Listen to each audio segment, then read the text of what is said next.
Hey, coaches. Today we're going to talk about the option and shoot and why we run it. So we've been running for the last 17 years, and what we've done is we've combined option football with the run and shoot principles. And what we do is we had a lot of great advantages. And so I'd say the top 5 reasons we run it is last 17 years, we've had all kinds of different quarterbacks. We've had quarterbacks that couldn't throw. We have quarterbacks that could run. We have quarterbacks that could throw. We have quarterbacks that could do both, the dual threat, right? So with us, we don't ever have to change our offense. With us, it's when we have a quarterback that can't throw, we're going to be heavy option. And as you know, option, if you look at the top rushing teams in America every year, it's Army, it's Navy, it's Air Force, it's option teams that are always leading the top. And so there's the option is a way to run the ball and still be able to spread out and attack perimeter, A gap, B gap, and C gap.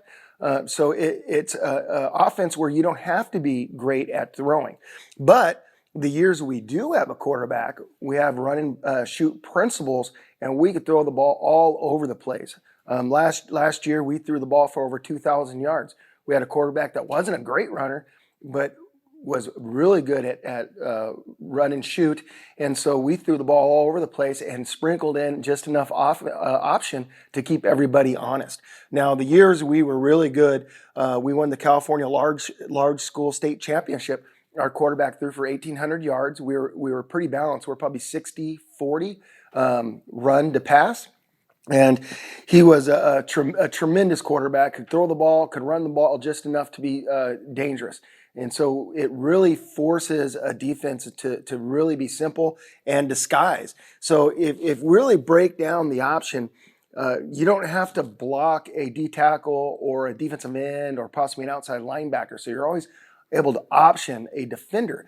And what that does is passing game wise, we feel like it's the same concept. So if we're going to read an outside linebacker, say on a high-low concept, let's say we run an out with a slant, we're going to pick on an outside linebacker. So if that outside linebacker jumps the out, we're going to hit the slant. If that outside linebacker jumps the slant, we're going to hit the out. So the same is really the option.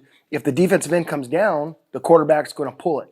If the defensive end comes up, quarterback's going to give it. If it's an RPO, if that outside linebacker comes down on run, we could throw it. If that linebacker stays out for a pass, we hand it off. So the option and the run and shoot to us marry beautifully, and we feel like we always have the number advantage offensively when we go against the defense.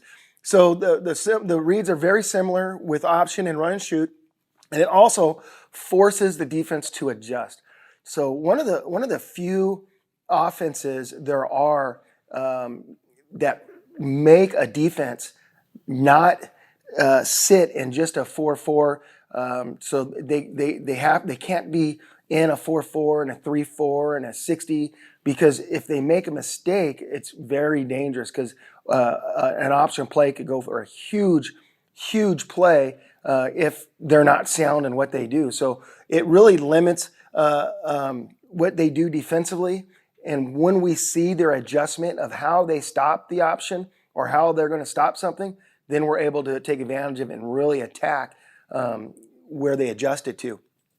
It forces very few coverages. Again, you can't have a bunch of coverages when you run the option, because you can't get caught with a safety not knowing he doesn't have pitch, or if a safety who has pitch is out of position to get to pitch. So really, it really limits what you do defensively, which helps us in the secondary and the quarterback's reads when he throws the ball. So it allows undersized offensive linemen. So because we don't have to block everybody up front, we're able to get to linebackers. We're able to get great double teams. So we don't have to be as big and physical as, say, a zone team. So we could play with undersized linemen, and it really makes defensive ends and defensive tackles become very rule-oriented, meaning this: I can't just fly upfield on a pass rush. If that offensive tackle blocks down, I got to close anchor. I got to close, and I have dive, or I have quarterback. So really, for us, because we might be undersized up front, The option has really helped with our pass rush because it slows down those defenders. They got to play run first, or if they come upfield and we hand the ball off on a dive, that thing's out the gate. So really, it helps us negate the pass rush because they're so run oriented up front. And then the last one, it's extremely unselfish. The offense. So it gets the ball in the running back's hand, the wideout's hand, the wing's hand, the quarterback's hands. So it's able to spread the ball out to get everybody the ball. And if we did a flow chart of how many guys touch a ball in a game, it's incredible. All of our kids on offense get to touch the ball. So it's not a one-man show. You can't just gang up on our best receiver or our best running back or whatever, because it's going to be spread out. So let's take a look at this, and let's look at some of our option plays and then the run and shoot.